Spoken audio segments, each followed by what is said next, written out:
যুগ যুগ ধরে চলা ইসরায়েল ফিলিস্তিন যুদ্ধের স্থায়ী সমাধানে এবার এগিয়ে আসছে ইউরোপের দেশগুলো। ফিলিস্তিনকে রাষ্ট্র হিসেবে স্বীকৃতি দিতে যাচ্ছে ইউরোপের ৩ দেশ নরওয়ে, স্পেন ও আয়ারল্যান্ড। দেশগুলোর নেতারা জানিয়েছেন, মধ্যপ্রাচ্যে শান্তির জন্য আনুষ্ঠানিকভাবে ফিলিস্তিনকে রাষ্ট্র হিসেবে স্বীকৃতি দেয়া হচ্ছে, যা কার্যকর হবে ২৮ মে থেকে।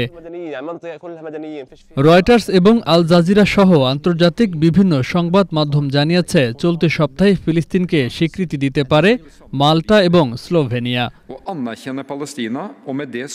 নরওয়ের প্রধানমন্ত্রী জোনাস গর স্তর বুধবার এক সংবাদ সম্মেলনে জানান, দ্বিরাষ্ট্রীয় সমাধান ইসরায়েলের স্বার্থের জন্যই ভালো, অন্যথায় কখনোই শান্তি আসবে না মধ্যপ্রাচ্যে। নরওয়ের ঘোষণার একটু পরই আয়ারল্যান্ডের প্রধানমন্ত্রী সিমন হ্যারিস এক সংবাদ সম্মেলনে জানান, তার দেশও শিগগিরই ফিলিস্তিনকে স্বীকৃতি দেবে।